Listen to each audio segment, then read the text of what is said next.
Nós vamos continuar a nossa série nova, né? Nós entramos na semana passada numa série de estudos no livro de Mateus.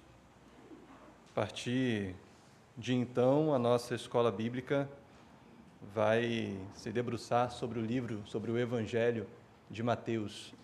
Semana passada nós falamos do começo do Evangelho de Mateus, Mateus 1, nós lemos do 1 ao 17, hoje nós vamos seguir, né? Vamos continuar aí Mateus 1, então peço que você abra sua Bíblia desde já. Nós vamos ler o texto seguinte do Evangelho. Enquanto você abre, a gente pode pensar em algumas questões. Essa semana nós comemoramos o Dia das Crianças, né? A última quarta-feira que passou, a gente teve um momento bem agradável com as crianças ali. A gente foi para a Lagoa das Palmeiras, eles puderam se divertir, puderam brincar, né? E tinham muitas famílias lá, tinham muitas crianças. Geralmente nessa época a gente consegue ver como que as crianças elas trazem vida, né, para o nosso ambiente, para a nossa vida também. A gente aqui na nossa igreja está tendo essa experiência, nós tivemos a chegada de muitas crianças nesses últimos meses, nesses últimos anos, e a gente percebe como que elas alegram, né, o ambiente, como que elas trazem vida mesmo para o nosso dia a dia. Nós chegamos aqui, às vezes é um grito no meio da mensagem, é um choro ali naquela hora que a gente não imaginava, mas mesmo assim é alegria, né, é vida. Agora, nenhuma criança trouxe mais vida do que a que nós vamos falar hoje. Hoje nós vamos falar sobre a encarnação do Verbo, o dia em que Cristo se tornou criança. Ele veio ao mundo, né? E será que é coincidência esse texto ter caído para nós justamente no Dia das Crianças, né? Na semana do Dia das Crianças? A gente não combinou isso. E para nós cristãos, a gente crê que nada é mera coincidência. Tudo é fruto do que nós chamamos de providência. O que é providência? Providência é uma palavra que a gente usa na teologia para falar desse cuidado de Deus na história, essa condução de Deus na história. Deus, ele é soberano e todas as coisas que acontecem no mundo estão debaixo do governo de Deus, estão debaixo da condução de Deus, da providência divina. Então, para o cristão não existe mera coincidência, para o cristão existe providência. E quando Mateus fala da encarnação do Verbo, da vinda de Jesus ao mundo, ele vai destacar justamente esse fato, a providência divina. É isso que nós vamos ver no nosso texto de hoje. A gente vai ler Mateus, capítulo 1, a partir do versículo 18, e a gente vai até o final do capítulo. Mateus 1, a partir do versículo 18, vai dizer assim: O nascimento de Jesus Cristo foi assim. Maria, a sua mãe, estava comprometida para casar com José. Mas, antes de se unirem, ela se achou grávida pelo Espírito Santo. José, com quem Maria estava para casar, sendo homem justo e não querendo envergonhá-la em público, resolveu deixá-la sem que ninguém soubesse. Enquanto ele refletia sobre isso, eis que lhe apareceu em sonho um anjo do Senhor, dizendo: José, filho de Davi, não tenha medo de receber Maria como esposa, porque o que nela foi gerado é do Espírito Santo. Ela dará à luz um filho, e você porá nele o nome de Jesus, pois ele salvará o seu povo dos pecados deles. Ora, tudo isso aconteceu para se cumprir o que tinha sido dito pelo Senhor por meio do profeta: Eis que a virgem conceberá e dará à luz um filho, e ele se chamará pelo nome de Emanuel. Emanuel significa Deus conosco. Quando José despertou do sonho, fez como o anjo do Senhor lhe havia ordenado, e recebeu Maria por esposa. Porém, não teve relações com ela, enquanto ela não deu à luz um filho, a quem pôs o nome de Jesus. Amém. Vamos orar, vamos pedir a direção de Deus para essa manhã. Ó Pai, nós louvamos o Teu nome, Te glorificamos, Senhor, pela possibilidade que temos de ter a Tua palavra diante de nós em mais esse dia. Obrigado, a Deus, porque o Senhor fala conosco, o Senhor se revela a nós por meio da Tua palavra. E quando lemos, ó Deus, especialmente o texto que lemos hoje, o Evangelho do nosso Senhor, quando lemos sobre a vinda do nosso Salvador, isso nos ensina tanto, ó Deus, e é tão importante para nós. Obrigado, Pai, porque temos a nossa Bíblia na nossa língua, podemos fazer a leitura e podemos compreender o que o Senhor tem a nos falar. Então pedimos, ó Deus, que o Senhor abra os nossos ouvidos nessa manhã, que o Senhor fale conosco, que o Senhor se revele a nós, ó Deus, de maneira gloriosa, de maneira soberana, tal como Tu és, que possamos, ó Deus, entender as Suas verdades e que essas verdades transformem o nosso coração, transformem a nossa vida, para que vivamos de modo a glorificar o Teu nome, em nome de Jesus, Pai. Amém. Amém. Irmãos, como nós falamos, estamos aqui nesse estudo no livro de Mateus, e eu quero aconselhar você, orientar você a trazer um caderno, um bloquinho nas próximas semanas. Nessa série nós não vamos ter revista e também não vamos ter apostila. Então, eu oriento, traga um bloquinho, traga um caderno, como nós fazemos na escola mesmo, levamos um caderno para anotar, para você se apropriar mais das coisas que nós vamos falar aqui. Como escola bíblica, nós vamos trazer bastante informação, bastante conteúdo acerca do que está contido aqui no livro de Mateus. E quando a gente lembra da última aula, se você não veio, eu te aconselho também a assistir a aula que está no YouTube, no nosso canal no YouTube. Quando nós olhamos para o livro de Mateus, nós vamos ver que Mateus tinha um objetivo ao escrever o Evangelho. E o objetivo de Mateus era mostrar que Jesus era o Messias que havia sido prometido há muitos anos, há muitos séculos, e que era esperado pelo povo de Israel. Jesus era aquele filho de Davi, como nós vimos na semana passada, que traria para o povo de Deus o reino do Senhor. Jesus era o rei prometido, era aquele que viria para instaurar o reino de Deus no mundo. E a primeira demonstração que Mateus faz disso, qual que é? Como que Mateus mostra, primeiro, a vinda do Senhor, de Cristo, como o filho de Davi? De que maneira Mateus faz isso? Nós vimos na semana passada. Quem lembra? Através da genealogia. Mateus traça a genealogia de Jesus e ele começa o livro dele destacando isso. Livro da genealogia de Jesus, primeiro versículo do livro. Jesus Cristo, filho de Davi, filho de Abraão. Por que ele diz que Jesus é filho de Davi e filho de Abraão? A gente vê que tem um monte de gente aí na genealogia de Cristo. Por que ele destaca esses dois nomes? Vamos ver quem estava atento na semana passada, quem lembra? Qual foi o objetivo de Mateus, ao destacar que Jesus era filho de Davi e filho de Abraão? Por que era importante isso? Sim. E da descendência. Então, para esses dois homens, Davi e Abraão, Deus fez promessas. Ele prometeu a Abraão uma descendência, e através da descendência de Abraão, todas as nações da terra seriam abençoadas. E ele prometeu a Davi também um descendente. E esse descendente de Davi seria aquele que reinaria e estabeleceria o trono de Davi para sempre, eternamente. Então, quando Mateus destaca, Jesus é aquele filho de Davi, aquele descendente de Davi, Jesus é aquele descendente de Abraão, o que Mateus está dizendo é justamente isso. Jesus é aquele que veio para cumprir as promessas feitas no Antigo Testamento, especialmente a promessa feita a Abraão e a promessa feita a Davi. Então, através da genealogia, Mateus mostra que Jesus era aquele homem perfeito que deveria vir, aquele ungido de Deus que deveria vir, o rei prometido que deveria vir. Mas Mateus traz agora uma segunda demonstração de que Jesus é aquele rei prometido, de que Jesus é o Messias prometido. E qual é a segunda demonstração que Mateus traz? A primeira foi a genealogia, e a segunda é o nascimento de Jesus. Mateus vai falar como que o nascimento de Cristo mostra para nós que ele é um ungido de Deus. Nós temos 4 evangelhos na Bíblia, e só 2 deles falam do nascimento de Jesus. Um é Mateus, e o outro, quem lembra? É Lucas. Mateus e Lucas.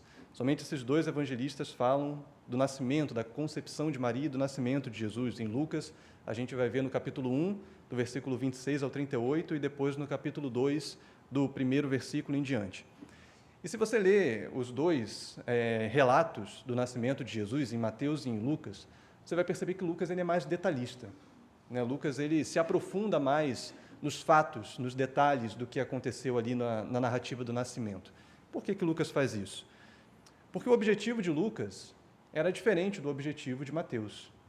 Lucas ele começa o evangelho dele mostrando que tinha o objetivo de fazer uma exposição em ordem, uma exposição ordenada das coisas que aconteceram na vida de Cristo.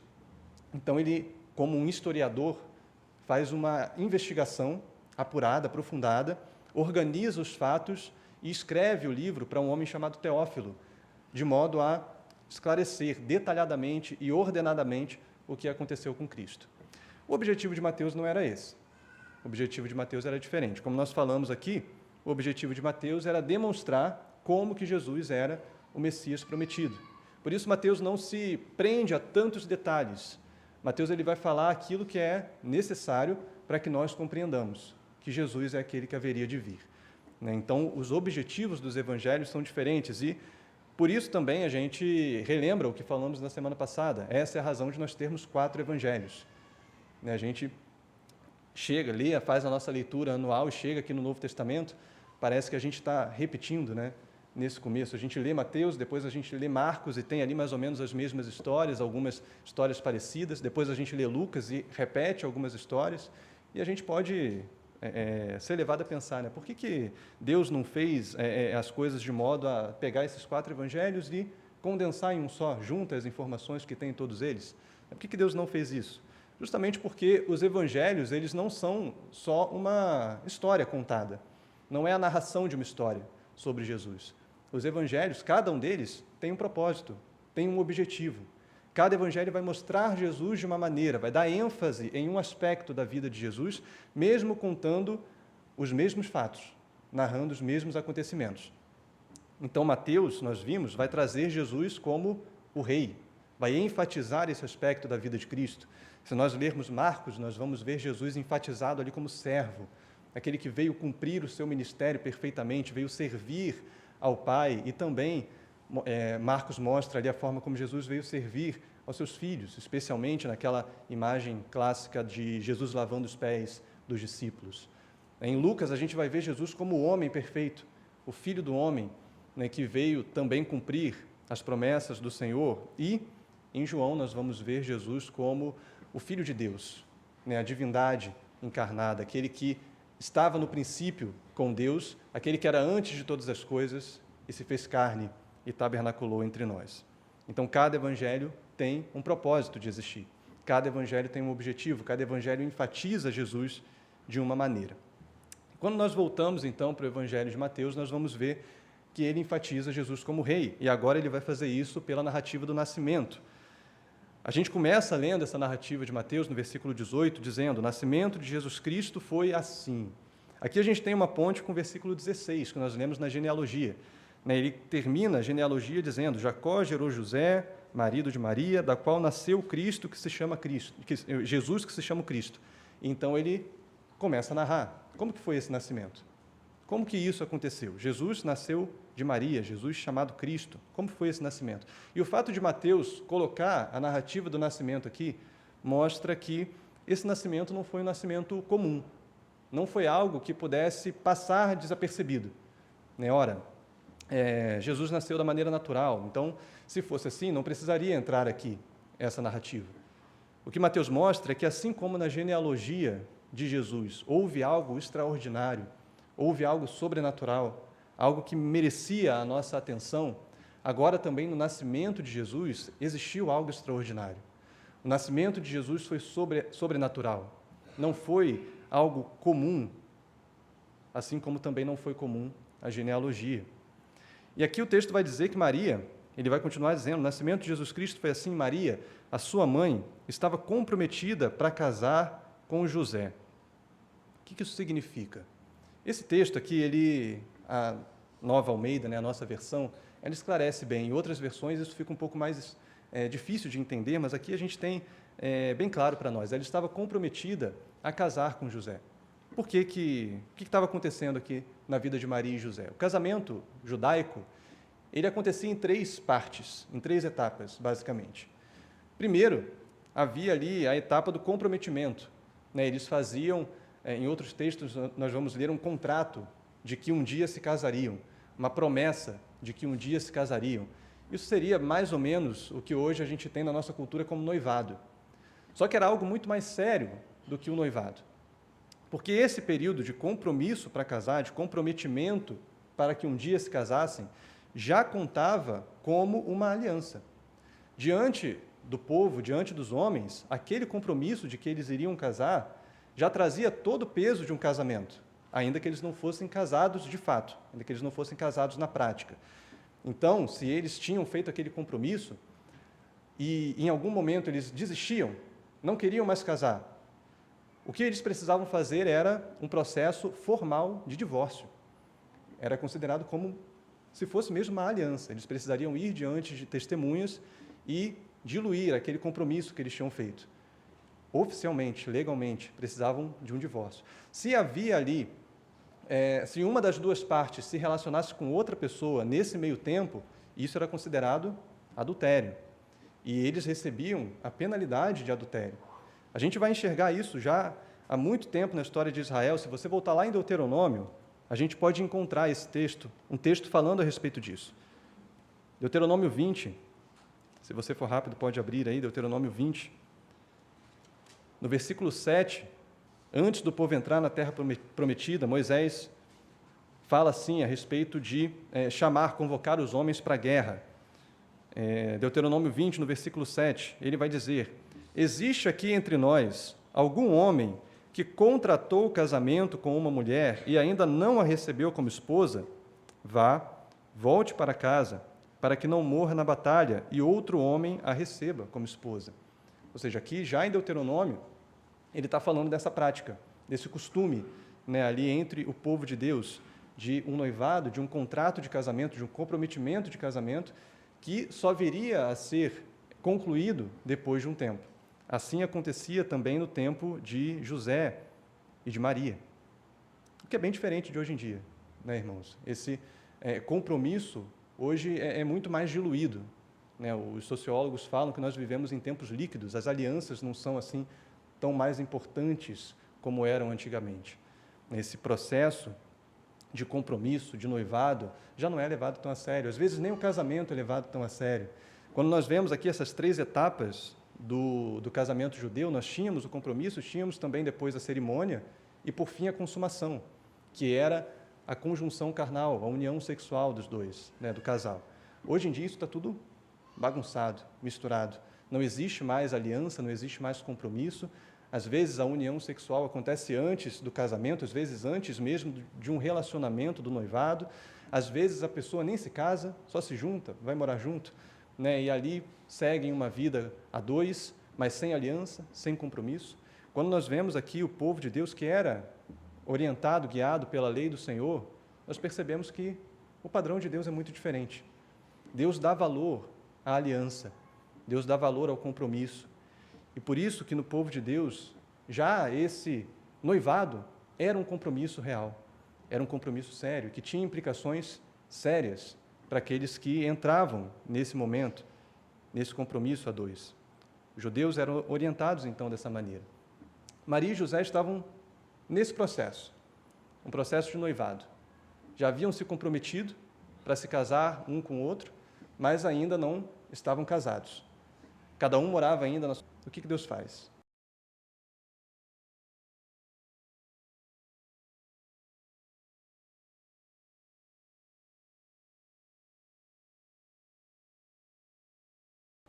Um evento extraordinário acontece na vida deles. Qual é esse evento? Mateus vai contar para nós. Maria estava comprometida para casar com José, mas o que acontece? Antes de se unirem, ela se achou grávida pelo Espírito Santo. Mateus é bem sucinto aqui, né, quando ele narra esse acontecimento. Se a gente vai ler em Lucas, Lucas vai se aprofundar muito mais, né, em como foi a anunciação, como que o anjo aparece para Maria e diz para Maria que ela daria à luz aquele que seria o Salvador do mundo, filho de Davi, o Filho do Altíssimo. E ali Lucas mostra, né, a reação de Maria. Mas como que isso vai acontecer se eu nunca tive relação com homem algum? Né? E aí o anjo diz: Maria, não tenha medo, né, porque o Espírito Santo virá sobre ti, o poder do Altíssimo te envolverá com a sua sombra, né, e por conta disso, o ente santo que será gerado se coloca ali: eis aqui a serva do Senhor, que se faça em mim conforme o Senhor disse. Então, Lucas é bem mais sucinto. Lucas é bem mais detalhista, né? E Mateus é muito mais sucinto. Ele é muito mais direto. Mateus conta com naturalidade como se fosse algo normal, algo comum. Olha, ela estava prometida para casar com José, mas acabou que num dia ela se achou grávida pelo Espírito Santo. Né? Ponto. Ou seja, como se fosse algo simples, algo comum, algo normal. E isso mostra, irmãos, que Mateus não estava tentando provar esse fato. Isso é uma evidência para nós de que isso era, de fato, algo que aconteceu. Não era uma história inventada pelos apóstolos, não era uma história inventada pelos discípulos. Geralmente, quando alguém tenta inventar uma história, como que essa pessoa faz? Uma criança que tenta esconder ali alguma coisa que ela fez, ou fugir de uma bronca dos pais, como que ela faz? Ela tenta trazer ali detalhes, não foi assim não, o que aconteceu foi que fulano fez, e ela começa a tentar criar, né, um cenário, criar uma história fictícia para convencer, né, aqueles que ela quer convencer de que aquilo realmente foi o que aconteceu, né, tentar convencer a pessoa daquela mentira que ela está inventando. Então, geralmente, quando alguém quer inventar uma história, essa pessoa trabalha com detalhes, né, ela tenta ser convincente, e é assim que a gente vê nos mitos antigos. Mas Mateus não faz isso. Mateus mostra que foi o que aconteceu, foi um fato. Maria se achou grávida do Espírito Santo. Ele não tenta convencer ninguém, ele não tenta provar nada para ninguém, ele só diz, foi isso que aconteceu. Esse foi o fato. Essa foi a história. E quais são as implicações, irmãos, para nós, desse fato? Ou, em outras palavras, por que era necessário que Jesus nascesse dessa maneira? Que Jesus nascesse de uma virgem pelo Espírito Santo. Alguém poderia dizer, alguém saberia dizer? Por que você acha? Por que Jesus deveria nascer pelo Espírito Santo de uma virgem? E não de maneira natural, não pela concepção natural. O que isso significava? Para cumprir a promessa de Isaías? Isso. Aí a gente já está indo lá para frente, está usando texto, né?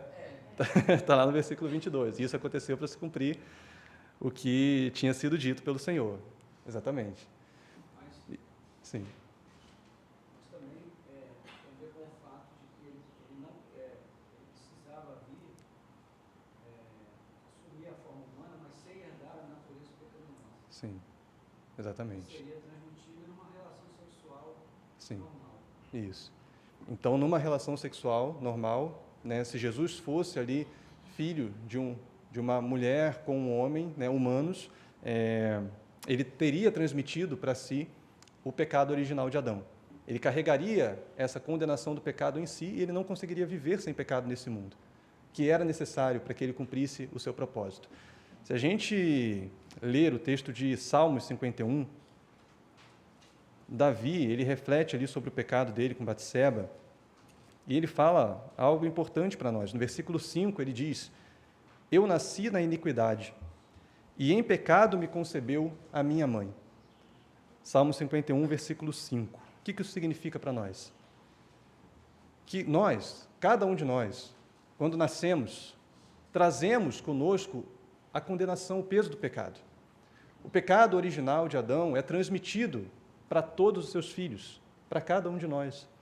E é por isso que nós não conseguimos, enquanto vivemos nesse mundo, viver uma vida sem pecado, completamente livre da presença do pecado.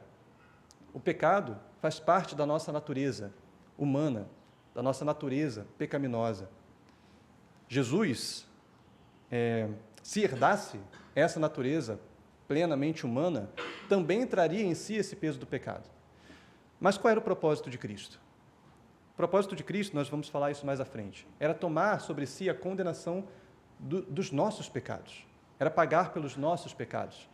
E se ele tivesse em si os pecados dele, ele precisaria pagar pelos pecados que ele cometeu, que ele carregou. E ele não poderia tomar os pecados de outro, ele não poderia tomar os nossos pecados sobre si. Então, quando Jesus é concebido no ventre de Maria, pelo Espírito Santo, Jesus não recebe a transmissão desse pecado original de Adão. E assim ele pode viver uma vida sem pecar e assim ele pode pagar pelos nossos pecados e não precisar pagar pelos pecados dele. Quando isso acontece, quando Jesus é concebido pelo Espírito Santo, nós temos aqui a encarnação do Verbo. O próprio Deus, Criador de todas as coisas, o Deus Filho, é encarnado no ventre de Maria. Jesus, então, ele não era puramente humano. E é isso que Mateus mostra para nós. Jesus, ele era 100% homem, sim, mas ele também era 100% Deus. Isso também é importante para, nesse sentido, a gente refletir que Jesus, embora ele tenha levado os nossos pecados, ele jamais se tornou um pecador. Sim, Porque os sim. pecados que ele carregou não eram dele, eram nossos. Isso. Jesus tomou sobre si os nossos pecados, mas isso não fez com que os pecados se tornassem dele. Né? Ele não se tornou pecador por conta disso. E ao tomar sobre si os nossos pecados, mas sem pecar, ele pôde então pagar por esses pecados que ele assumiu sobre si, que ele tomou sobre si.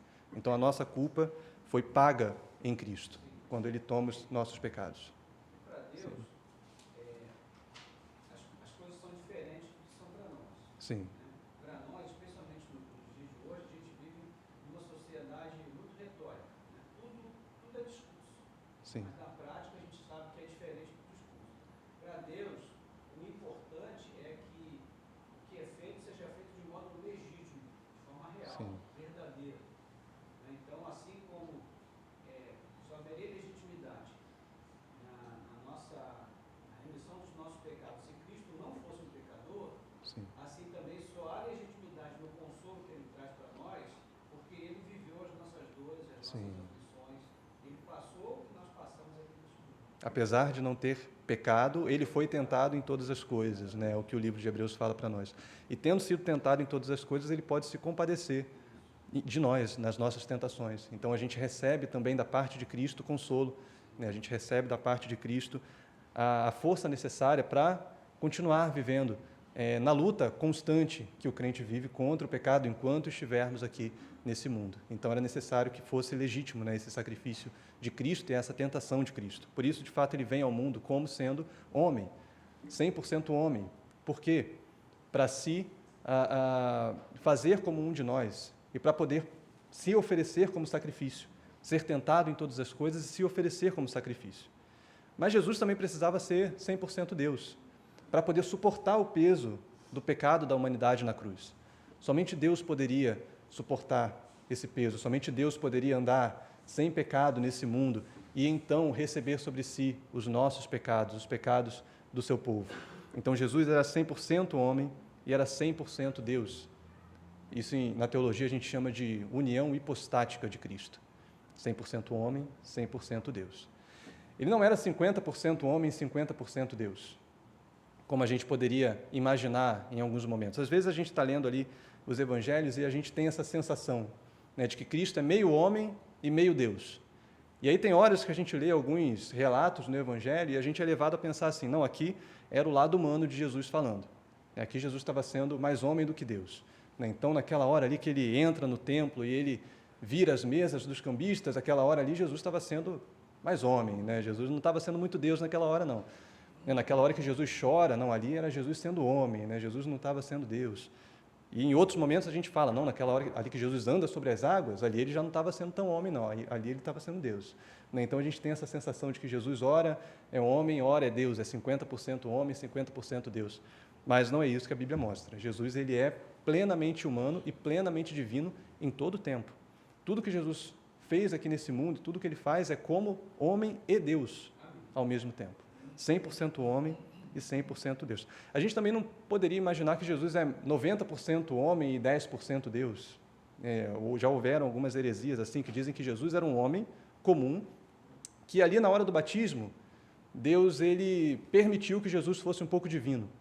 Deus compartilhou um pouco da divindade dele com Jesus, quando ele diz, esse é meu filho amado. Ali Jesus se torna um pouco Deus, mas originalmente ele era homem.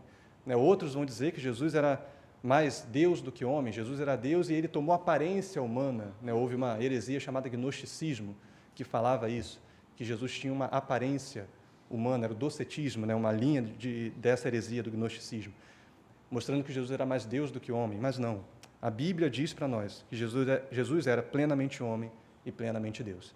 Então, por isso, Jesus precisava nascer dessa maneira, pelo Espírito Santo, sem a forma natural da humanidade, mas concebido em uma virgem, pelo poder do Altíssimo, pelo poder do Espírito Santo. Por que Jesus precisava nascer de uma virgem comprometida para casar? Isso foi uma dor de cabeça para José, né? Essa situação toda. A gente acabou lendo aqui que José entrou num conflito enorme. Deus não poderia ter poupado José dessa confusão toda? Né? Por que Maria precisava estar comprometida para casar com outro homem? E aí esse outro homem entrou nessa situação toda que foi criada aqui. Por que precisava ser assim? O texto vai deixar isso claro para a gente mais para frente. Vamos continuar aí. A partir de agora, do versículo seguinte, Mateus vai voltar a ênfase dele para José. E aqui é uma outra diferença em relação à narrativa de Lucas. É porque Lucas enfatiza muito mais a figura de Maria. Mateus vai trazer uma ênfase em como que foi essa situação, a concepção de Maria para José. Como que José reagiu a tudo isso. E no versículo 19 vai dizer assim: José, com quem Maria estava para casar, sendo um homem justo e não querendo envergonhá-la em público, resolveu deixá-la sem que ninguém soubesse. José resolveu deixá-la. Então imagina a condição de José nessa hora. Como deve ter sido para ele essa situação? Uma primeira leitura aqui do texto, a gente pode pensar, nossa, foi cruel da parte de José, querer deixar Maria nesse momento. Mas a gente vai ver que pela lei judaica não foi tão cruel assim. José, a gente pensa, viveu esse momento dentro de um grande conflito. Ele estava prometido para casar com Maria. Então a gente imagina que José já devia estar fazendo ali os planos de casamento. Eles já estavam no seu período de noivado, eles já deviam talvez sonhar em como seria a vida deles dois de casados, como que eles construiriam a família deles no futuro, como que eles viveriam como casados no futuro. Talvez eles já estavam planejando ali toda a cerimônia, todo o casamento. Talvez José já tivesse mandado fazer os convites do casamento, já tivesse distribuído, talvez já tivesse tirado as fotos ali de pré-wedding. Ele estava planejando tudo, estava desejoso de viver aquilo, estava sonhando com tudo aquilo, e de repente vem a notícia. O texto não diz aqui se foi Maria que foi contar para José, ou se foi outra pessoa, talvez Zacarias ali foi falar para José: olha, José, Maria está grávida. Qual que deve ter sido a reação de José? Maria não pode estar grávida. A gente não é casado ainda, a gente não se uniu ainda. Como assim Maria está grávida? José, com certeza, entrou num grande conflito naquele momento. E ali, será que foi fácil para José acreditar naquilo que foi falado para ele, que Maria estava grávida pelo Espírito Santo? Será que foi fácil? Será que José acreditaria assim, tranquilamente? Não, então, sendo dessa maneira, tudo bem. Não foi. Veja, José não tinha um conhecimento profundo de quem era Maria, eles eram noivos, eles ainda passariam a viver juntos. José precisaria confiar naquilo que Maria tinha dito para ele. E hoje, para nós, é mais fácil crer na concepção milagrosa pelo Espírito Santo de Jesus no ventre de Maria do que foi para José. Por quê? Porque nós temos evidências disso. E quais são as evidências de que, de fato, Jesus era o Filho de Deus? Quem sabe dizer? Quais seriam essas evidências que nós temos aqui de que Jesus realmente era o Filho de Deus? A vida de Jesus.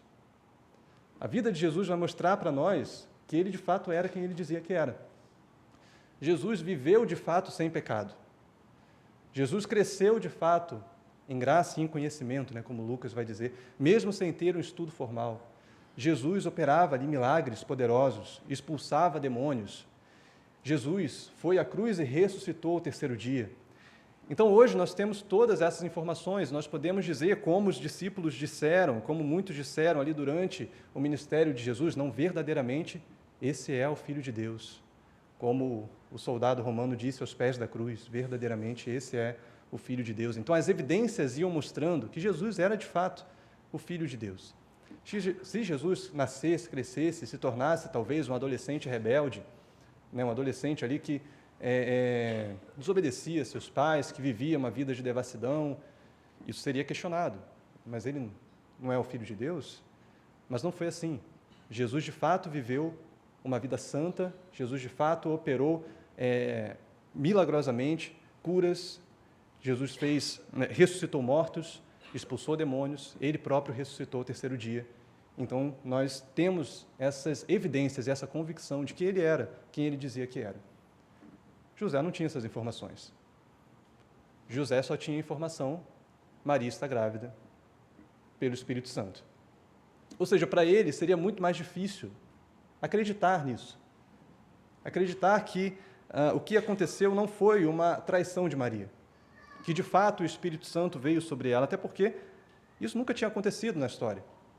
Ele não tinha nenhum precedente na lei, precedente nos textos bíblicos de uma mulher que tivesse engravidado pelo Espírito Santo.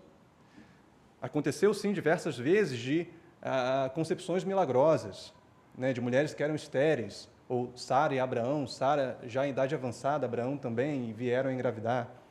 Mas em nenhum momento aconteceu isso, uma mulher se tornar grávida pelo Espírito Santo. Ou seja, essa notícia deve ter gerado uma confusão ali na mente de José. E não foi fácil para ele acreditar. O texto vai indicar para a gente, especialmente quando o anjo vai falar com ele, que ele, no mínimo, tinha dúvidas de se foi isso mesmo que aconteceu ou não. E provavelmente, talvez não acreditava de que realmente foi isso que aconteceu. E não acreditando, ou pensando nessa hipótese de traição da parte de Maria, José tinha 3 possibilidades aqui de atitude diante de tudo isso. A primeira possibilidade era que José denunciasse Maria por adultério e exigisse que a lei fosse cumprida. O que a lei dizia? Apedrejamento. Vamos ler o texto? Está lá em Deuteronômio 22. A gente volta lá para Deuteronômio.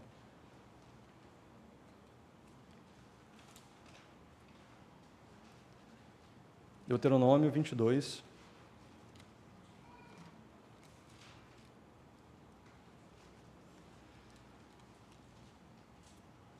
Versículos 23 e 24. Que vai narrar aí exatamente a hipótese que José tinha, a suposição que José tinha na cabeça. Ele vai dizer: se uma moça virgem tiver casamento contratado e outro homem a encontrar na cidade e tiver relações com ela, vocês devem trazer ambos ao portão daquela cidade e apedrejá-los até que morram. A moça, porque não gritou por socorro estando na cidade, ou seja, subentende-se que foi consentido o ato. E o homem, porque humilhou a mulher do seu próximo, e assim vocês eliminarão o mal do meio de vocês. Então essa era a penalidade prescrita na lei por adultério. José tinha essa opção: denunciar Maria, levar Maria para ser exposta, para ser averiguada ali, para que as pessoas competentes avaliassem, investigassem, e se eles concluíssem: olha, realmente Maria está grávida, Maria não saiu da cidade, Maria esteve aqui o tempo todo, ninguém ouviu Maria pedir por socorro, por algum ato violento ali de algum homem, então, de fato, a gente entende que houve um adultério e Maria vai ser apedrejada. Essa era uma possibilidade da parte de José. A outra possibilidade era José se divorciar de Maria, porque a lei dava ao homem a liberdade de denunciar ou não. Então, José poderia não denunciar, mas pedir o divórcio. Dizer: olha, então nós não vamos continuar juntos e eu vou dar entrada no processo de divórcio. A Bíblia diz que José pensou em fazer isso. E esse divórcio ele poderia ser feito tanto de maneira pública. Então, o homem levava aquele caso ao magistrado e dizia: olha, eu estou me divorciando por tal motivo, e haveria uma exposição da situação, e também poderia acontecer de maneira secreta. E isso era comum na tradição dos judeus daquela época. O divórcio, naquele momento, era muito comum, era muito banalizado. Tanto que, se você avançar lá para Mateus 19, no versículo 3, alguns fariseus vão testar Jesus, vão tentar colocar Jesus ali numa sinuca de bico, e vão dizer: Jesus, é possível, é permitido ao homem divorciar por qualquer motivo? Porque existia essa discussão. né, se o homem poderia se divorciar por qualquer motivo ou não. Muitos, naquela época, diziam que sim. Né, se o homem quisesse se divorciar, era só apresentar uma carta de divórcio, não precisava dizer o motivo, não precisava dizer a razão, e o divórcio era aceito, era aprovado. Então José pensou em fazer isso, né, e ele tinha essa possibilidade de se divorciar em segredo, sem explicar o motivo, sem expor a situação e sem expor Maria. E uma terceira possibilidade era a de José realmente acreditar em Maria, e tendo acreditado que Maria não o traiu, ele oficializar o casamento com ela e, de fato, formalizar a aliança. Agora, isso podia dar a entender de que José era o pai da criança. Né? Outras pessoas poderiam olhar para aquela situação e pensar, bom, então José está confessando ali que ele mesmo teve relações com Maria. Ou poderia dar a entender que José estava se casando com uma mulher que havia cometido adultério, uma mulher que o havia traído, ou seja, de qualquer maneira, isso afetaria a reputação de José. Isso afetaria a imagem pública de José. E aqui o texto diz que ele era um homem justo. Então isso possivelmente era algo que gerava um temor, uma insegurança ali para ele, para José. Mas ainda assim, nessa terceira possibilidade, ele precisava acreditar em Maria. Ele precisava acreditar que Maria não o havia traído. E a gente viu que, nesse momento de conflito, era algo difícil para José. Crer que realmente Maria estava grávida pelo Espírito Santo. Então sobram as duas opções: denunciar para que Maria fosse exposta ali a uma investigação e possivelmente apedrejada até a morte, ou pedir o divórcio. Não denunciar e pedir o divórcio. Sem expor Maria, pedir um divórcio secreto. Dentre essas duas opções, qual é a opção que José escolhe? Preservar Maria. José escolhe proteger Maria. Então o texto vai dizer para nós, né, ele sendo um homem justo e não querendo envergonhá-la em público, resolveu deixá-la sem que ninguém soubesse. E se eu falei que no versículo 18 a tradução aqui é mais clara para nós do que as outras, aqui talvez a tradução da Nova Almeida possa gerar uma certa confusão. Porque quando diz que resolveu deixá-la sem que ninguém soubesse, não é exatamente que José pensou em fugir, né? Pensou em sumir ali daquela região e deixá-la nesse sentido.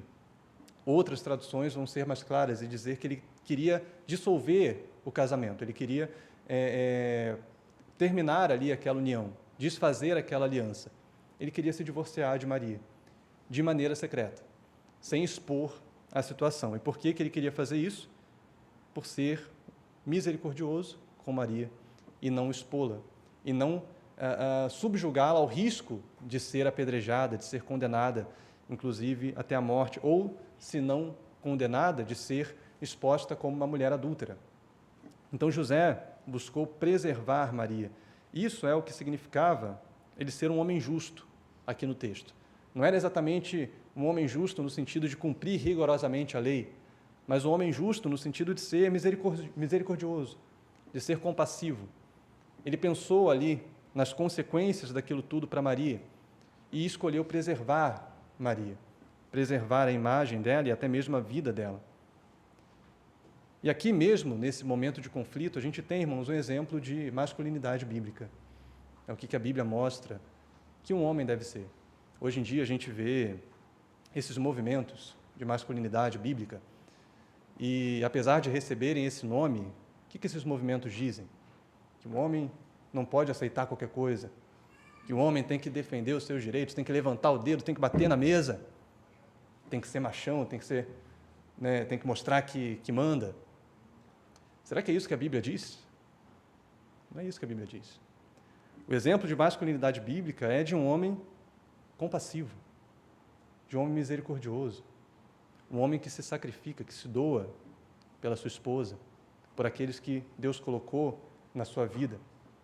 E, às vezes, esses movimentos de internet podem entender que compaixão, misericórdia, isso são sentimentos femininos, não são sentimentos para homens. Mas a Bíblia diz que não. Que o homem, que a masculinidade bíblica, um homem verdadeiramente bíblico, ele é compassivo, ele é misericordioso, ele busca proteger, ele busca preservar a sua família, sua esposa, seus filhos. Ele se sacrifica, ele se doa por aqueles que Deus colocou na vida dele. E isso é um exemplo para todos os homens que estão aqui. Um exemplo de masculinidade verdadeiramente bíblica. E Deus colocou esse homem na vida de Maria. E aqui nós vemos a providência de Deus. Porque, se fosse outro homem, como talvez ele agiria? Se fosse um homem grosseiro, um homem possessivo, como que ele reagiria a essa notícia? Maria está grávida. O que ele faria? Possivelmente ele sairia, se não foi Maria que contou para ele, ele sairia e iria lá discutir com Maria, iria levantar o dedo para ela. Talvez ele não pensaria duas vezes antes de denunciar, eu vou te entregar para que a lei seja cumprida sobre você. E veja, dentro do contexto judaico, ele até teria direito de fazer isso, mas não foi assim. Era necessário que um homem como José estivesse na vida de Maria, um homem justo, um homem misericordioso, um homem compassivo, porque naquele momento, o fato de José ser quem ele era, fez com que Maria fosse preservada, com que Maria fosse guardada das acusações dos homens, das acusações dos outros. E aqui Mateus já vai mostrando para nós a providência de Deus, o cuidado de Deus no rumo da salvação, desde o nascimento do nosso Senhor, desde a concepção do nosso Senhor. Então José teve essa atitude de compaixão e de misericórdia, e era necessário que ele fosse assim com Maria. Ele não reagiu, ele não foi reativo. Ele pensou, ele refletiu, ele buscou agir com misericórdia. Mas ainda não era isso que Deus esperava de José. Deus não queria que José simplesmente tentasse preservar a imagem de Maria, se divorciando dela em segredo. Deus esperava algo mais dele. E é por isso que aqui Deus entra diretamente na história e vai falar diretamente com José.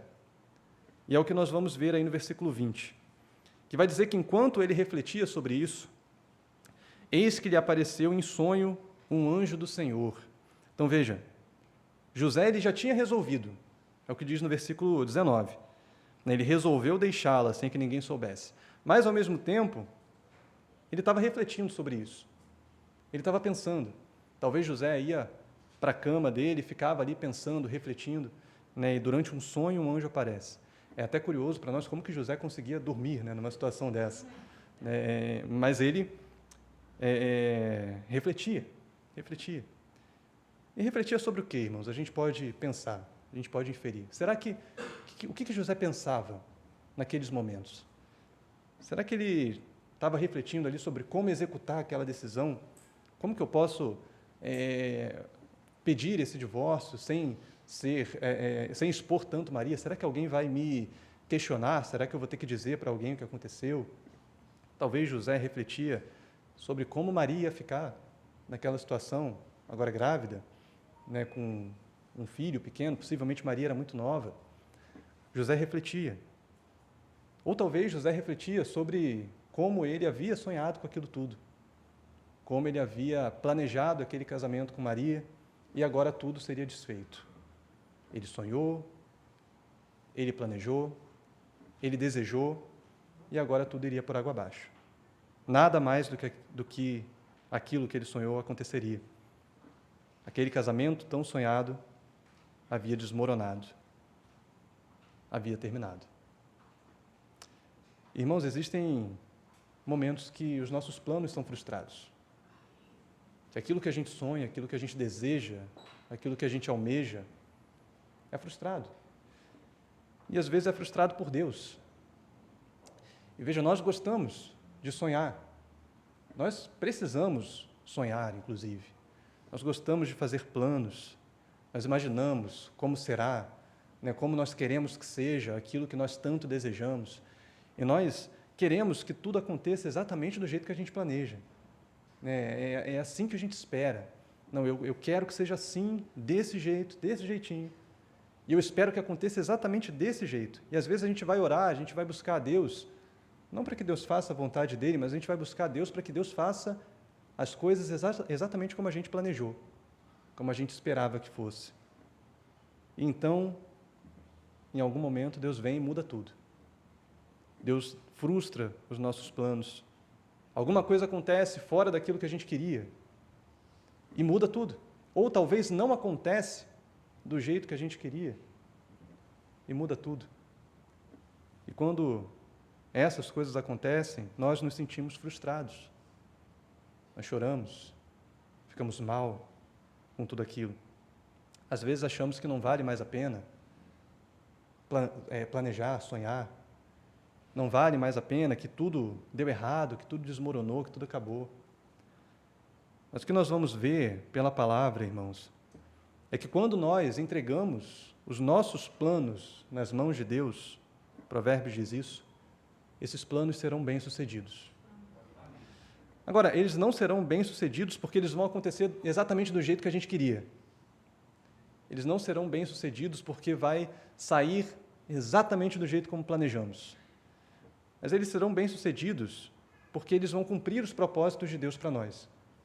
Porque eles serão conduzidos por Deus. E Deus é muito mais sábio do que nós. O conhecimento de Deus é muito mais alto do que o nosso conhecimento.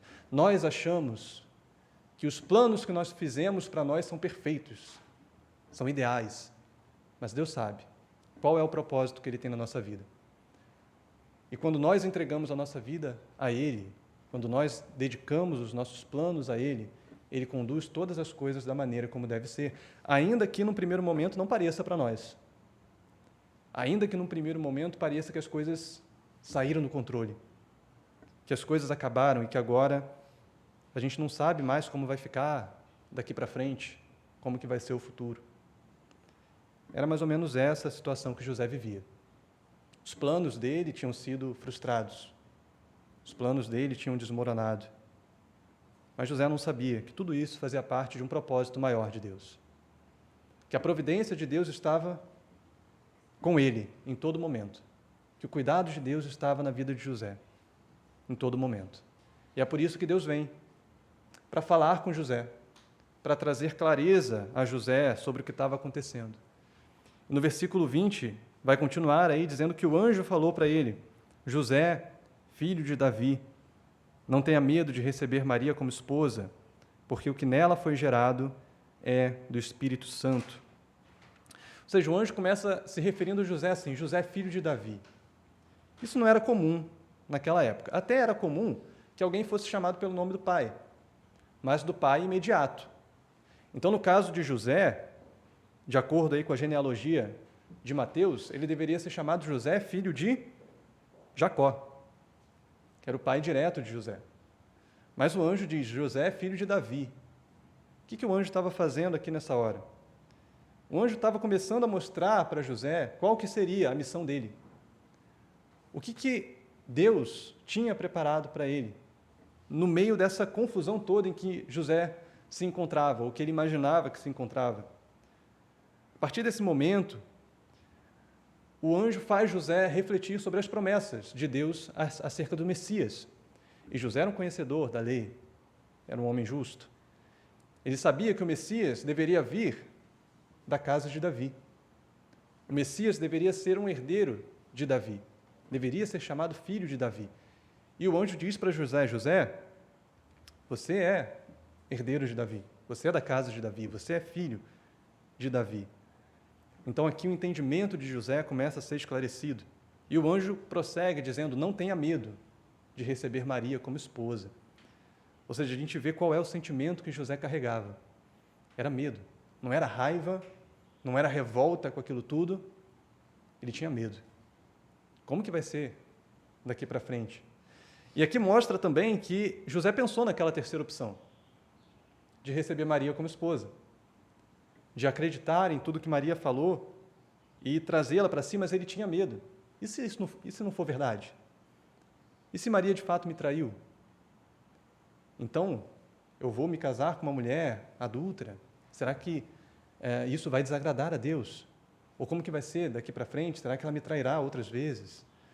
De alguma forma, José tinha medo, talvez da opinião dos homens. O que os homens vão falar se eu me casar com Maria nessa situação?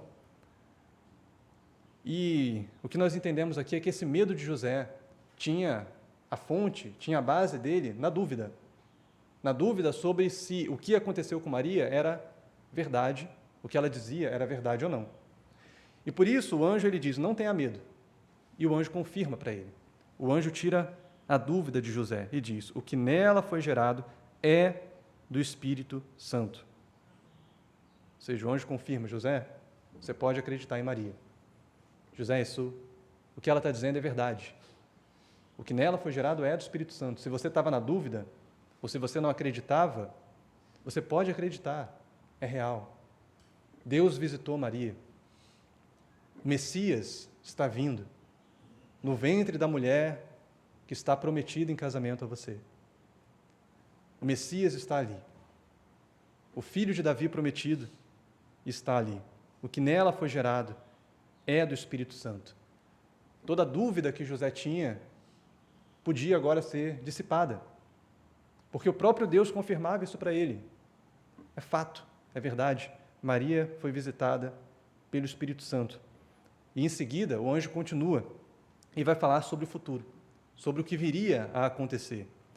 E ele diz no versículo 21, ela dará à luz um filho, e você porá nele o nome de Jesus, porque ele salvará o seu povo dos pecados deles. Essa fala do anjo aqui traz dois propósitos, duas missões específicas. Uma foi o propósito, a missão de José. O anjo vai dizer, você porá nele o nome. O que isso significava para José? Ora, José, o filho de Davi, deveria assumir Jesus como seu filho adotivo.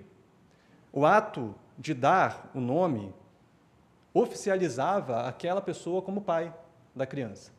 Então, ainda que José não fosse pai biológico de Jesus, José seria oficialmente o pai de Jesus, por adoção. E agora também, por meio de José, Jesus seria chamado, como filho de José, seria chamado de filho de Davi. Na semana passada, não surgiu essa pergunta, mas talvez você tenha percebido. Você já se deu conta de que a genealogia de Jesus, ela aponta para José e não para Maria? A genealogia de Jesus não termina com Maria. Ele até cita Maria, mas ele traz a ascendência de José. No versículo 16 vai falar, Jacó gerou José. E não vai dizer, José gerou Jesus. José, marido de Maria, da qual nasceu Jesus, que se chama Cristo. Mas a genealogia é de José. Por quê? Então, Jesus não seguia essa genealogia, então a genealogia de Jesus era outra? Não. Essa era a genealogia de Cristo, porque José agora se torna pai oficialmente de Cristo, ainda que não biológico, mas ele era legalmente pai de Jesus, por adoção. E o que confirma isso é o fato de José dar o nome a ele. José, você dará o nome de Jesus a esse menino. Com isso, você vai assumir a paternidade desse menino. Você vai se tornar legalmente o pai dele. Ou seja, você terá uma responsabilidade agora. Uma responsabilidade paterna, de cuidar dessa criança, de ser reconhecido como pai dessa criança e de orientar essa criança nos caminhos corretos, de guardá-la, de protegê-la. E o anjo também vai dizer sobre o propósito não só de José, mas o propósito de Jesus. E ele vai falar no final, você porá nele o nome de Jesus, porque ele salvará o seu povo dos pecados deles. Ou seja, aquele bebê ali no ventre de Maria tinha uma missão, aquele bebê tinha um propósito. E qual era o propósito daquele bebê que estava no ventre de Maria? Se tornar o salvador do seu povo. Salvar o seu povo, a nós, dos nossos pecados. Aquele bebê tinha um propósito. Ele era o Salvador, e esse é o significado do nome Jesus. Salvador. Veja, Deus não escolheu que o nome dele fosse conquistador ou governador, como os judeus esperavam que o Messias viesse para ser, mas ele era o Salvador do mundo. E ele viria nos salvar do quê? Do Império Romano? Das nações poderosas desse mundo? Da pobreza? Não. Jesus viria nos salvar dos nossos pecados, porque esse é o nosso grande conflito e é o grande problema da humanidade. Nós pecamos contra Deus. E por causa dos nossos pecados, nós estamos condenados à perdição eterna, condenados a viver a eternidade distante do Senhor, em inimizade contra o Senhor. E é por causa de Cristo que nós somos salvos dessa condenação. Nós somos salvos da ira de Deus. E Cristo veio ao mundo para cumprir esse propósito. Ele salvará o seu povo dos pecados deles. Aquele bebê no ventre de Maria seria o Salvador do mundo. E isso faz a gente refletir, especialmente sobre algo que é muito comum hoje em dia, que é a questão do aborto. Você já parou para pensar como que tem sido falado sobre isso? Mas olha o que o texto mostra para nós. Aquele bebê que estava sendo formado ali, ele tinha um propósito em Deus. Deus iria cumprir uma missão na vida dele. Será que Maria, hoje em dia, com todas essas questões que são levantadas, se Maria fizesse parte de algum movimento ideológico moderno, será que ela não pensaria em fazer isso? Não, eu vou interromper essa gravidez. Como que seria se ela fizesse isso? Será que esse propósito de Deus se cumpriria? Ora, isso é uma hipótese que a gente levanta aqui, mas claro que não aconteceria por conta da providência de Deus. Mas a gente percebe que o bebê em formação no ventre da mãe já tem um propósito em Deus. A gente vê isso em outros momentos, em outros personagens da Bíblia. Quando Deus fala para Jeremias, desde o ventre da sua mãe eu te escolhi, te designei para ser profeta às nações.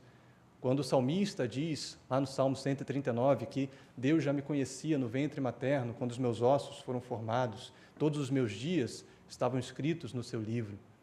Ou seja, Deus mantém um propósito para cada ser humano, desde o ventre materno. Deus mantém um propósito para cada um de nós. E Cristo possuía o maior dos propósitos, o propósito de ser Salvador do mundo, o propósito de nos salvar dos nossos pecados. E a missão de José estava atrelada, então, à missão de Jesus. O que o anjo está mostrando para José José, esse bebê que está no ventre de Maria é a criança mais importante que já vai ter nascido no mundo, em todos os tempos. Esse bebê é o Messias prometido. Ele é o Salvador do seu povo. E você, José, foi escolhido por Deus para ser pai desse menino. Essa é a sua missão. Esse é o seu propósito. Convincente, né? Em poucas palavras, como que o anjo foi convincente ao falar com José. E João, no capítulo 12, aí coloca Jesus adotado por ele e coloca lá em João 12, né? E a todos quantos receberam, Sim. Deus deu o poder de serem feitos filhos de Deus, não Sim. por vontade da carne, Exatamente. mas pela vontade de Deus. Esse menino, né, que recebeu ali a adoção de José, por meio dele, nós hoje temos o poder, o direito de sermos adotados por Deus. Paulo também vai falar isso, né? Nós não recebemos um espírito de escravidão para vivermos atemorizados, mas recebemos um espírito de adoção, por meio do qual nós clamamos, Abba, Pai. E esse espírito de adoção nós só recebemos por meio de Cristo. De Cristo. Deus nos predestinou para Sim. sermos filhos através de Por meio de Jesus. Exatamente. Pastor. A gente vê também aqui nesse processo que Deus, como sempre, Deus não nos pede nada que Ele mesmo não faça, Sim. que Ele não tenha feito ou que Ele não vá fazer. Né? Sim. Porque o que Ele pede para José fazer com Jesus é o que Ele vai fazer conosco. Sim. A diferença é que Ele pede para José receber uma criança, um filho totalmente digno. Sim. E Ele nos recebeu sendo nós totalmente indignos. Essa é a diferença. Sim. Então, mostra como Deus se identifica conosco, né? Em todas as coisas. Sim. Então, mais aí, uma vez, a gente vendo a identificação de Deus com a humanidade. Assim como José precisava receber um filho indigno, supostamente ilegítimo, né? Deus nos recebe sendo nós indignos também da graça dele, do amor dele. Né? Então, aqui nós temos um exemplo daquilo que Deus faz por nós. Nós que nascemos em pecado, distantes de Deus, separados de Deus, fomos adotados por Deus, acolhidos na sua família. Nós temos um Pai, e esse Pai é o nosso Senhor. Também fomos gerados pelo Espírito Santo. E fomos gerados pelo Espírito Santo, né? Aquele que não nascer da água e do Espírito, né? Então, nós que nascemos em Cristo, fomos gerados por Ele, fomos gerados no poder do Espírito, a fim de sermos acolhidos na família da fé, a fim de sermos filhos de Deus. Então, quanta beleza, né? Quanta glória existe escondida aqui nessas palavras, existe aqui nesse texto. Então aqui a gente já pode responder a nossa pergunta, a parte prática, né? Por que Jesus precisava nascer de uma virgem comprometida para casar, e especialmente com um homem como José? Bom, porque desse jeito, primeiro, Maria seria protegida da acusação de adultério. Ele poderia escolher se a acusaria ou não, e ele escolheu não fazer isso. Maria poderia ser também amparada, cuidada durante o período de gravidez, durante os primeiros anos da vida de Cristo. Maria teria alguém do seu lado, né, a conduzindo, a protegendo. E também porque desse jeito Jesus seria protegido, né? Jesus teria um pai terreno para guardá-lo, para conduzi-lo, para protegê-lo. E isso, de fato, seria necessário. A gente vai ver na semana que vem que houve ali uma perseguição de Herodes. E quem foi responsável para sair com Maria e Jesus de Israel e fugir para o Egito? Foi José. Né? Depois, quem voltou para Israel com a sua família? Foi José. Quem foi para Nazaré para cumprir também as profecias? Foi José. Ele conduziu a sua família nesse tempo todo. Então, era necessário que um homem como José estivesse do lado de Maria, que um homem como José fosse o pai terreno de Jesus. Ou seja, a providência de Deus estava aqui, o tempo todo presente. O cuidado de Deus estava aqui, o tempo inteiro presente, na vida de Maria e na vida de Jesus. E é assim que Mateus prossegue, mostrando essa providência de Deus, mostrando como que tudo foi planejado, como tudo foi pensado por Deus há muito tempo. Ele vai dizer aí no versículo 22, ora, tudo isso aconteceu para se cumprir o que tinha sido dito pelo Senhor por meio do profeta. Eis que a virgem conceberá e dará à luz um filho, e ele será chamado pelo nome de Emanuel. E Emanuel significa Deus conosco. Então aqui a gente vê, pela primeira vez talvez, a palavra-chave do livro de Mateus. Semana passada a gente falou sobre isso. O livro de Mateus tem uma palavra-chave. Qual é essa palavra-chave? Vamos ver, quem lembra? Essa é difícil, né? Quem lembra? Qual é a palavra-chave do livro de Mateus? Cumprimento. Exatamente. A palavra-chave do livro de Mateus é cumprimento. Mateus vem mostrar como que Jesus cumpriu as profecias. Jesus é aquele que veio cumprir o que havia sido prometido há muito tempo. E essa fórmula que a gente encontra aqui, tudo isso aconteceu para se cumprir o que tinha sido dito pelo Senhor por meio do profeta. Essa fórmula, ou algo parecido com ela, vai acontecer várias vezes no livro de Mateus. Se você só virar a página aí, você vai ver que no capítulo 2, no versículo 5, vai trazer assim, eles responderam em Belém da Judéia, porque assim está escrito por meio do profeta. Ele mostra o que se cumpre nesse momento. No versículo 5, onde ficou até a morte de Herodes, e isso aconteceu para se cumprir o que tinha sido dito pelo Senhor por meio do profeta. No versículo 17, então se cumpriu o que tinha sido dito por meio do profeta. No versículo 23, ele foi morar numa cidade chamada Nazaré para se cumprir o que tinha sido dito por meio dos profetas. Enfim, você vai continuar a leitura de Mateus e diversas vezes vai aparecer aí no capítulo 3, versículo 3, capítulo 4, versículo 14. Em diversos momentos, depois, no decorrer do livro, vai aparecer essa fórmula. Tudo isso aconteceu para se cumprir o que tinha sido dito por meio dos profetas. Ou seja, Mateus está mostrando aqui o tempo todo que Jesus era, de fato, aquele rei prometido, aquele que haveria de vir, aquele que havia sido prometido, predito por Deus há muito tempo, para vir até nós e salvar o seu povo dos seus pecados. No livro de Mateus, a gente vai ter mais de 60 citações ao Antigo Testamento, mais de 60 referências ao Antigo Testamento. Ele só fica atrás em referências do livro de Romanos. Romanos vai ter mais referências do que Mateus ao Antigo Testamento, mas depois de Romanos vem Mateus. E em diversos momentos a gente vai ver ele fazendo isso, mostrando que Jesus era aquele que veio cumprir as profecias. E Mateus destaca, então, que aquilo que aconteceu com Maria, com José, não foi por acaso. Tudo isso foi plano de Deus. Deus estava em toda essa história. Deus estava cuidando de todas as coisas, desde aquela profecia. E essa profecia que Mateus cita aqui, ela aconteceu mais ou menos há 740 anos antes de Cristo. Olha quanto tempo se passou, desde essa profecia até o cumprimento em Jesus.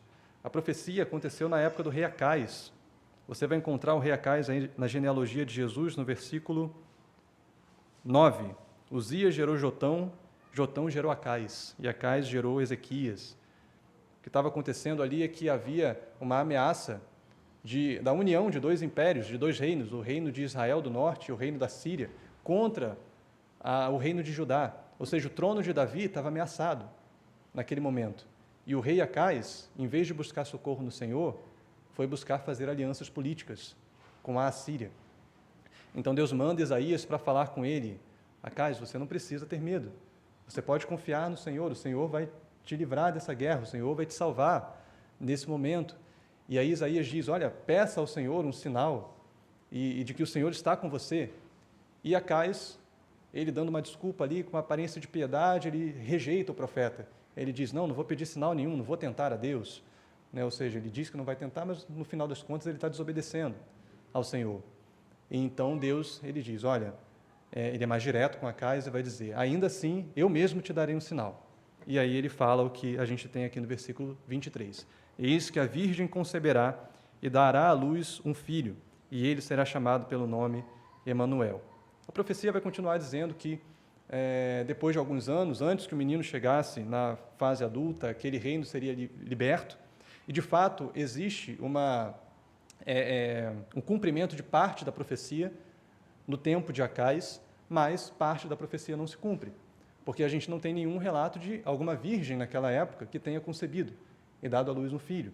Alguns vão dizer que essa criança era o filho de Isaías, mas não foi uma virgem que concebeu. Então, a profecia se mantém em aberto, e Mateus vai mostrar para nós que ela se cumpre em Cristo, 740 anos depois, naquele menino que estava ali no ventre de Maria.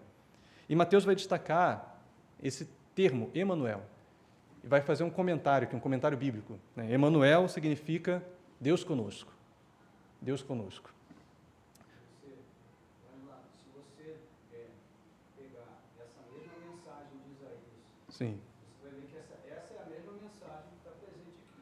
A profecia ela tinha um cumprimento imediato, mas continuava trazendo a mesma mensagem. A mensagem é a mesma, porque quem vai manter de pé, O trono de Davi. quem vai preservar o trono de Davi de pé, é esse menino que nasce da Virgem. Sim. Esse menino, que seria o sinal de Deus, seria aquele que preservaria, o trono de Davi. Por causa dele, o trono de Davi permaneceria. É a mesma profecia que Deus faz lá para Acais. O trono de Davi não vai ser destruído. E esse será o sinal. Então, a gente vê que a profecia ela tem um cumprimento imediato, mas ela se cumpre plenamente em Cristo, no Emanuel. E é o que Mateus destaca aqui. Emanuel significa Deus conosco. Os judeus tinham um entendimento diferente dessa profecia, do Emanuel. Eles compreendiam que o Messias seria Emanuel no sentido de que Deus, através do Messias, estaria conosco. Então, pela obra do Messias, Deus estaria agindo ao nosso favor. Mas o Novo Testamento vai mostrar para nós, vai ampliar o nosso entendimento e vai mostrar para nós que não, que Emanuel seria Deus conosco não através do Messias, mas seria Deus conosco no Messias. O próprio Messias seria o Deus conosco. E é isso que Mateus mostra do começo ao fim do seu evangelho. Como que termina o livro de Mateus? Quem sabe? Sem olhar. Como que termina? Isso. É o final ali da grande comissão. Eis que estou convosco todos os dias, até a consumação dos séculos. Ou seja, Jesus está mostrando para os seus discípulos: eu sou o Emanuel. Eu sou aquele que estou com vocês, todos os dias. É como termina o evangelho de Mateus. Jesus é Deus conosco. Irmãos, essa é a nossa convicção, essa pode ser a nossa certeza diariamente, porque essa é a promessa dele. Eu estou convosco todos os dias. É isso que nos consola, é isso que nos fortalece na luta contra o pecado, é isso que nos fortalece para enfrentar as aflições, as dificuldades da vida, os momentos difíceis que nós vivemos. Cristo está conosco todos os dias. Não existe um dia que ele não seja Emanuel. Não existe um dia que ele não seja Deus conosco. Essa é a nossa segurança. Essa é a nossa convicção. E essa é a nossa alegria. Porque esse Deus que está conosco, ele nos guarda, ele nos preserva, ele nos mantém de pé. Até um dia em que Ele virá para nos buscar. E quando Ele vier para nos buscar, o livro de Apocalipse vai dizer isso. Nós habitaremos com Ele, ali estará o tabernáculo de Deus com os homens, pois Deus habitará com eles serão o seu povo e Ele será o seu Deus. E Apocalipse vai dizer que Ele será o seu povo, Ele será o seu Deus, e Deus habitará com Ele todos os dias, eternamente. Deus habitará com o seu povo todos os dias, eternamente. Então, aqui nesse mundo, nós já recebemos esse cuidado de Deus, essa presença de Deus constante.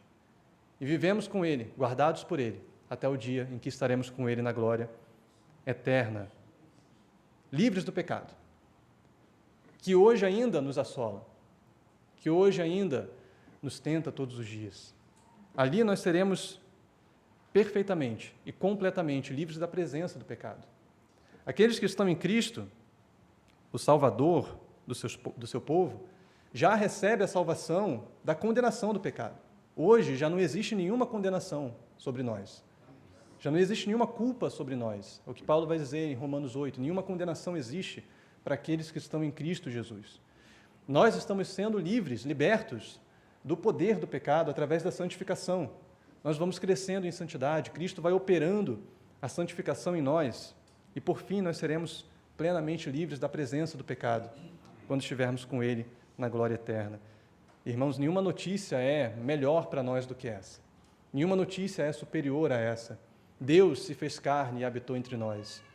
Deus veio até nós para se tornar Deus conosco, para estar ao nosso lado, para nos salvar. Ele compartilhou da nossa natureza, Ele se fez carne e se ofereceu em sacrifício para a nossa salvação. Essa é a maior notícia, irmãos, que nós poderíamos receber de qualquer maneira em todos os tempos. Ele veio a nós, Ele morreu por nós e Ele está conosco todos os dias, até o fim dos tempos. E por fim, Mateus vai dizer qual foi a reação de José. Ele volta para a narrativa no versículo 24 e ele diz: quando José despertou do sono, fez como o anjo do Senhor lhe havia ordenado e recebeu Maria por esposa, porém não teve relações com ela enquanto ela não deu à luz um filho, a quem pôs o nome de Jesus. Ou seja, qual foi a resposta de José a tudo isso? Obediência. Obediência. José obedeceu aquilo que Deus havia ordenado a ele. Essa obediência de José aconteceu em 3 aspectos, pelo menos. Primeiro, ele recebeu Maria como esposa, que foi aquilo que Deus havia ordenado para ele. Não tenha medo de receber Maria como esposa. Então, Maria não seria mais repudiada. Maria não seria mais abandonada, deixada. Não, agora Maria seria acolhida. Maria teria essa proteção, esse cuidado de José sobre ela. Ela estaria amparada na sua missão como mãe do Salvador, como mãe de Cristo. Depois, o texto diz que José não teve relações com ela. Ou seja, ele preservou a profecia de que a Virgem conceberá e dará à luz um filho. Então, dessa maneira, de fato, quando Cristo nasce, ele estava sendo, a Virgem estava dando à luz a esse filho, a esse Emanuel, que foi prometido para salvar o seu povo dos seus pecados. Então, José mantém essa profecia, não tendo relações com ela, até o nascimento de Cristo. E, por fim, diz que José pôs nele, aqui fica-se subentendido pelo texto anterior, que José pôs nele o nome de Jesus. Ou seja, José, de fato, assumiu a paternidade sobre Cristo. José, de fato, se tornou o pai oficial, legal e adotivo de Jesus. José não se preocupou com o que as pessoas poderiam falar, com a opinião de quem estava ao redor, e, de fato, depois disso surgiram comentários de que Jesus seria filho ilegítimo. A gente vai ler no próprio livro de Mateus, ou melhor, no livro de João, no capítulo 8, algumas pessoas dizendo: não, nós não somos filhos ilegítimos, dando a entender que Jesus é que era. Então, José precisou, talvez, lidar com todos esses comentários, com todas essas acusações, mas ainda assim ele decidiu assumir essa responsabilidade. Ainda assim ele decidiu obedecer a Deus. Ele entendia o propósito que Deus tinha para ele em tudo aquilo. E, diante disso, a opinião das pessoas, o que as pessoas vão falar, a nossa reputação, não é nada, não tem valor. O mais importante para nós é obedecermos a Deus, é cumprirmos o propósito de Deus na nossa vida. E agora Jesus também receberia essa proteção. Ele já teria a proteção do Pai Celestial e receberia agora a proteção do seu Pai terreno, que o conduziria, como nós vamos ver na semana que vem. E agora Jesus é reconhecido oficialmente como filho de Davi, aquele que haveria de vir, o rei prometido, que haveria de salvar o seu povo. E José deu o nome de Jesus, o nome que o anjo disse: você dará a ele o nome de Jesus. Ou seja, José mostra aqui que ele crê na profecia. Jesus, aquele menino, de fato seria o Messias que viria para salvar o seu povo. José dá o nome a ele de Jesus, de Salvador, confirmando a fé que ele tinha nessa promessa. José crê no que o anjo diz. Conclusão, então, irmãos. O que nós vemos aqui nesse texto? A providência de Deus está conduzindo todas as coisas, do início ao fim. O cuidado de Deus está em todo o tempo, do início ao fim. E não foi diferente na vida de Cristo. Deus conduziu a vinda do Senhor. Deus conduziu cada detalhe. Deus trabalhou em cada momento, em cada detalhe da história do nosso Salvador, desde a sua concepção. Durante toda a sua vida, o Senhor estava com ele. A providência de Deus estava com ele. E é o que nós vamos ver aqui na nossa série de estudos, no livro de Mateus. Nós vamos continuar vendo como que Deus operava através da vida do ministério de Cristo, como Cristo era o próprio Deus agindo no nosso meio, e como que ele, o Messias prometido, traria o reino de Deus até nós. Como que esse filho de Maria se tornaria de fato o Salvador do mundo. Deus, em sua providência, conduziu todas as coisas, ele conduz também a nossa vida. E é por isso, irmãos, que a gente não se desespera nos momentos difíceis. É por isso que a gente não perde as esperanças, porque a gente sabe que nada acontece fora do cuidado do Senhor. Nada acontece fora da providência de Deus. Independente do que aconteceu conosco, independente do que vier a acontecer conosco, o cuidado de Deus permanece sobre nós. A providência de Deus permanece sobre nós. Então, nós não nos desesperamos, nós confiamos. Confiamos na sabedoria de Deus. Confiamos no cuidado de Deus. E buscamos a Ele. Buscamos andar em obediência. Buscamos andar em fidelidade, assim como José fez. Fidelidade a esses propósitos de Deus para nós. Nós entendemos que não somos nós que sabemos o que é melhor para nós. Deus é que sabe o que é melhor para nós. E aquilo que Deus faz é perfeito de acordo com os propósitos dEle, mesmo que nós não entendamos, mesmo que no primeiro momento as coisas fiquem nebulosas, confusas para nós. Deus está cuidando de nós em todo o tempo. Deus está conduzindo todas as coisas de acordo com a sua vontade. Assim foi na vida de José. Deus estava conduzindo todas as coisas, ainda que ele não entendesse. E ele se tornou, então, aquele que seria o pai do nosso Salvador. O pai adotivo, o pai oficial de Jesus Cristo. Aquele que viria para salvar o mundo do seu pecado. Salvar o seu povo do seu pecado. Nada mais importante para nós, irmãos, do que receber esse Salvador. Do que termos esse Cristo na nossa vida. A verdadeira salvação está nele. Não está no nosso trabalho, não está no nosso sonho ou nos nossos planos, não está na nossa família, não está no dinheiro. A verdadeira salvação está em Cristo. É a salvação dos nossos pecados, a salvação da condenação eterna. Somente em Cristo nós encontramos essa salvação verdadeira, porque Ele salvará o seu povo dos pecados deles. E a pergunta que a gente se faz é: nós somos esse povo? Fazemos parte desse povo do Senhor? Recebemos de fato a Cristo como nosso Salvador? Nós buscamos de fato a Cristo? Buscamos viver para Ele? O pecado tem sido mortificado em nós? Nós estamos vivendo um relacionamento verdadeiro com Cristo? Somos de fato esse povo que há de ser salvo? Ele é Emanuel, Ele veio habitar conosco. Cristo veio nos reconciliar com o Pai. Em Cristo tudo foi restaurado. O nosso relacionamento com Deus pôde ser restaurado. Assim nós encontramos em Cristo essa alegria verdadeira, a alegria de saber que nós não estamos órfãos, nós não estamos desamparados. Nós temos um Deus, e esse Deus é Deus conosco. Amém, irmãos?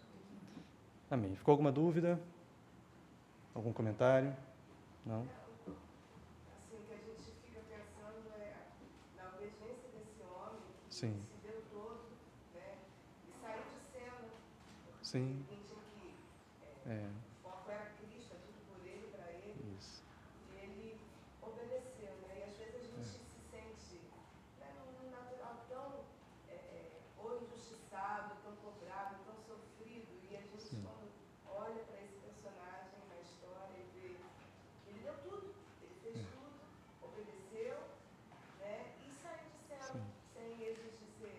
E José sai de cena de um jeito que a gente nem sabe como. Ele só para de ser citado, né? Ele recebe ali uma missão, recebe um propósito da parte de Deus, ele cumpre fielmente, né? Ele obedece fielmente aquilo que Deus ordenou a ele, mas a história não é sobre José, a história é sobre Cristo, né? Cristo é o centro de todas as coisas, e assim é conosco também, né? Nós cumprimos aqui o propósito de Deus. A gente acha que nós somos o centro de tudo, né? Que tudo deve atender às nossas necessidades, os nossos desejos, mas não, as coisas não são sobre nós, tudo é sobre Cristo. E a nossa vida também precisa ser para Cristo, viver para Ele, cumprir o nosso propósito nele. Aí, então, nós viveremos em real obediência ao nosso Senhor. Só assim para completar, eu estava pensando, ele refletia sobre tudo isso, então, casou, o jovem quando casa, querendo, né? Sim. Todas as benesses do casamento, ele se conteve fisicamente, Aham. para ter a obediência plena ali, né? Sim. Foi uma obediência sacrificial, né? Foi uma obediência sacrificial. Ele abriu mão dos sonhos, ele abriu mão dos desejos e decidiu obedecer ao Senhor. Amém. Mostra que José não era um judeu raiz. Ele não era um judeu raiz, né? Ele era fiel a Deus. Amém. Pastor.